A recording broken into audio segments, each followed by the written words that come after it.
Hello students, ये history का extensive intensive practice set चल रहा है और ये 30वां पार्ट है हिस्ट्री का। मध्यकाल लगभग समाप्त हो चुका है मध्यकाल, और मध्यकाल आधुनिक भारत के बीच में है, बल्कि आधुनिक भारत में ही चल रहे हैं हम लोग, जब यूरोपीय कंपनी एस्टेब्लिश हो चुकी है, इस समय की बात है।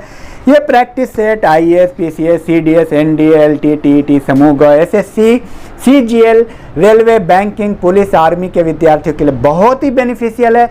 आप लोगों में से जो नए हैं वो सब्सक्राइब कर लेंगे, लाइक शेयर और कमेंट कर लेंगे, बेल आइकन प्रेस कर देंगे ताकि आपको समय से मेरी वीडियो मिल जाए। चलिए शुरू करते हैं, क्वेश्चन लेते हैं और ये सिलसिला चलता रहेगा हम लोगों का। नेक्स्ट क्वेश्चन है, भारत में पुर्तगालियों के पतन के क्या कारण थे, जानना ज़रूरी है। तो मैं आपको बताता हूँ, उनकी धार्मिक असहिष्णुता, उनका गुप्त रूप से व्यापार करना, दूसरी यूरोपीय व्यापारिक कंपनियों से प्रतिस्पर्धा और ब्राज़ील की खोज के पश्चात पुर्तगालियों का पश्चिम की ओर उन्मुख होना। और देख लेते हैं कुछ महत्वपूर्ण प्रश्न। तो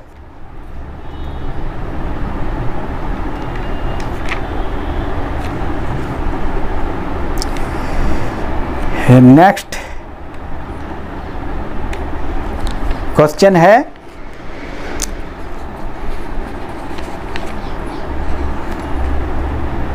संधि है, संधि को से मिलाना है।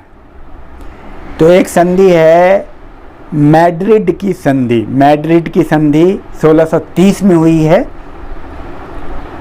अंग्रेजों तथा पुर्तगालियों के बीच, और 1634 की संधि अंग्रेजों और पुर्तगालियों के बीच व्यापारिक अंतर संबंधी गारंटी मिली। 1634 में भी एक संधि हुई है पुर्तगालियों से, और 1654 की संधि पूर्वी विश्व में व्यापार पर अंग्रेजों के अधिकार को पुर्तगालियों ने स्वीकार कर लिया 1654 में, और एक संधि है पुर्तगालियों से 1661 की, भारत में डचों के विरुद्ध पुर्तगालियों के अंग्रेजी सहायता। डचों के विरुद्ध पुर्तगालियों की अंग्रेजी सहायता। चलिए नेक्स्ट क्वेश्चन है, बहुत इंपॉर्टेंट है, उसको हम देखते हैं। देखिए, अल्मीडा है भारत में प्रथम पुर्तगाली गवर्नर। ये क्वेश्चन कई बार PCS में और IAS में भी आया है, CDS NDA में भी आया है। भारत में प्रथम पुर्तगाली गवर्नर कौन है? अल्मीडा, फ्रांसिस डी अल्मीडा नाम है। और द्वितीय गवर्नर जो है पुर्तगाली गवर्नर, उसका नाम है अल्फांसो डी अल्बुकर्क, मिलाना है ये। और एक है मार्टिन अल्फांसो, ये है पुर्तगीज गवर्नर जिसके साथ संत फ्रांसिस्को जेवियर भारत आया। सेंट फ्रांसिस्को जेवियर भारत आया था, इसका नाम है अल्फांसो, वो गवर्नर है, इसके साथ आया था सेंट जेवियर, जो सेंट जेवियर स्कूल और कॉलेज होता है। और एक है नीतो डा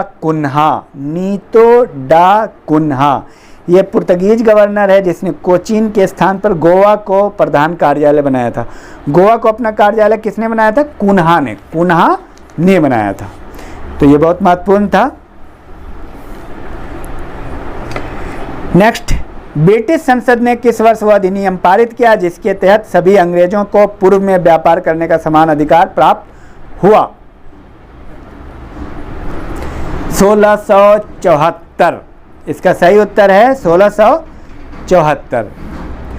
और ईस्ट इंडिया कंपनी का एक अधिकार किस वर्ष में पूरी तरह समाप्त कर दिया गया? ईस्ट इंडिया कंपनी का अधिकार को समाप्त कर दिया गया, ये कहानी 1833 में।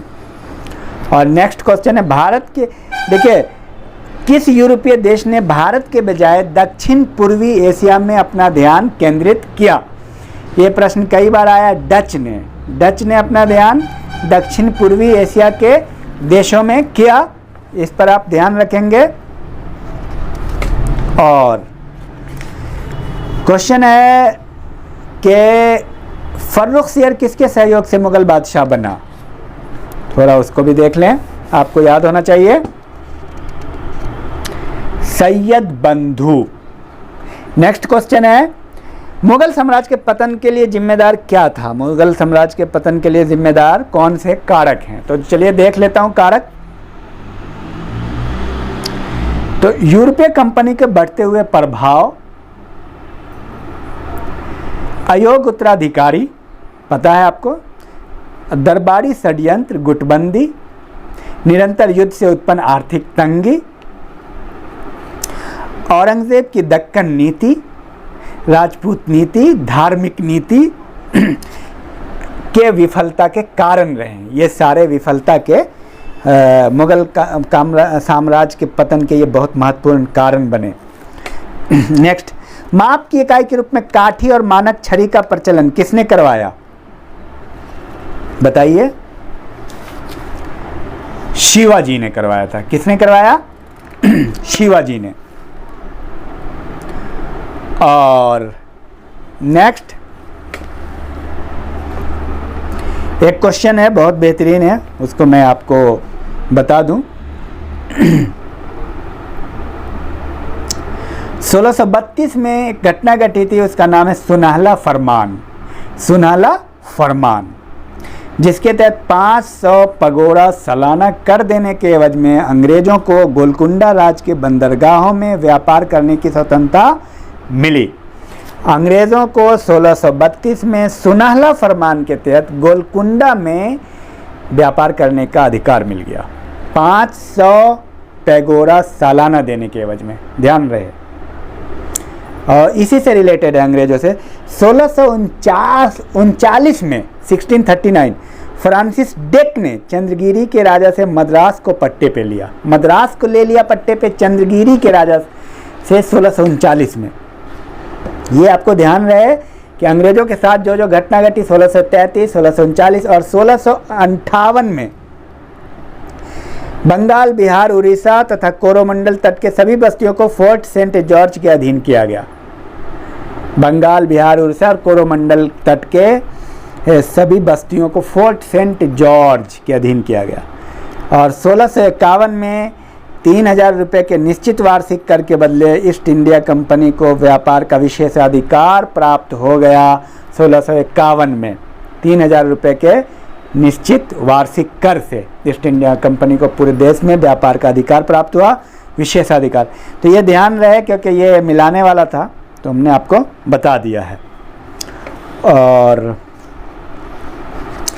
शाह आलम द्वितीय ने किसके सहयोग से दिल्ली की गद्दी को प्राप्त किया? बहुत महत्वपूर्ण प्रश्न है।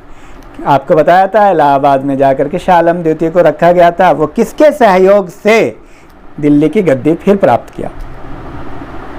मराठा। बहुत बेहतरीन सवाल है। और बताइए, स्वतंत्र कर्नाटक राज्य की स्थापना किसने की?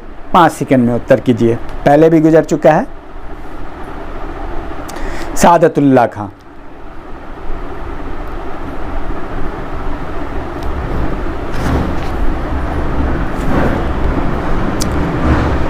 अहमद शाह अब्दाली के आक्रमण के समय मुगल सम्राट कौन था? 5 सेकंड में उत्तर करें। मोहम्मद शाह। वो कौन सा विदेशी आक्रमणकारी था जो कोहिनूर हीरा ले गया था? 5 सेकंड में आप उत्तर करें। नादिर शाह। नादिर शाह का आक्रमण किस मुगल सम्राट के समय में हुआ था? बताएं। मोहम्मद शाह के समय में।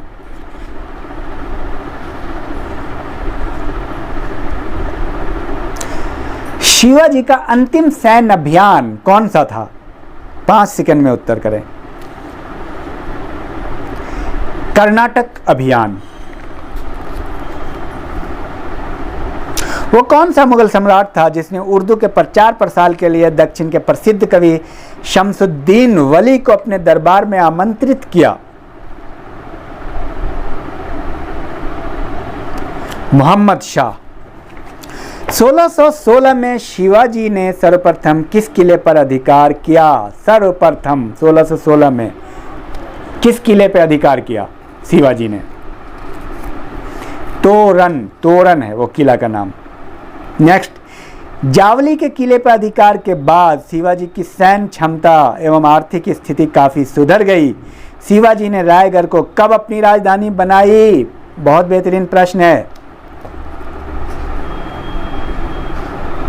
अप्रैल 1656। नेक्स्ट है क्वेश्चन आया था, मराठों के उत्कर्ष के क्या कारण थे? और उसके पॉइंट है, मैं आपको बताता हूं। मराठों के उत्कर्ष के कारण: शिवाजी का जुझारू व्यक्तित्व, तत्कालीन धार्मिक आंदोलन, शिवाजी द्वारा दक्षिण के शासकों से आर्थिक एवं सैन्य सहायता प्राप्त करना, औरंगजेब की हिंदू विरोधी नीति, महाराष्ट्र की भौगोलिक स्थिति।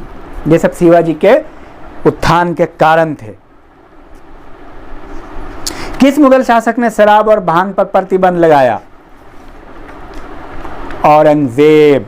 चलिए 5 क्वेश्चन पूछता हूं अगर आपसे, वो 5 सवाल का आप जवाब देंगे कमेंट बॉक्स में, बाकी तो आप देते ही हैं।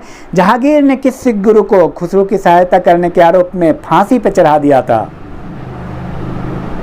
पहला सवाल है ये। दूसरा सवाल, अकबर ने सर्वप्रथम समुद्र का दर्शन पुर्तगालियों से भेंट कहां पर किया? तीसरा प्रश्न, धर्म के प्रति उदार दृष्टिकोण के कारण अकबर ने 1575 में इबादत खाना की स्थापना किस स्थान पर की?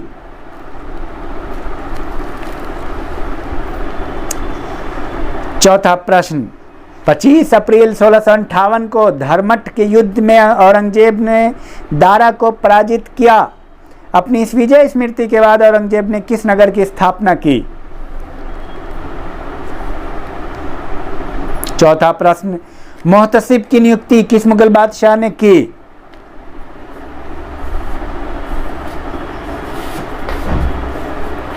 औरंगजेब ने किस सिख नेता की हत्या करवा दी थी? 5वां प्रश्न। और इन सारे प्रश्नों का आप उत्तर करेंगे। और आप लोगों से रिक्वेस्ट है कि सब्सक्राइब कर लेंगे और बेल आइकन प्रेस कर देंगे, लाइक कमेंट और शेयर करें, अपने दोस्तों के ग्रुप में शेयर करें ताकि सब लोगों को इसका फ़ायदा पहुँचे। Thank you.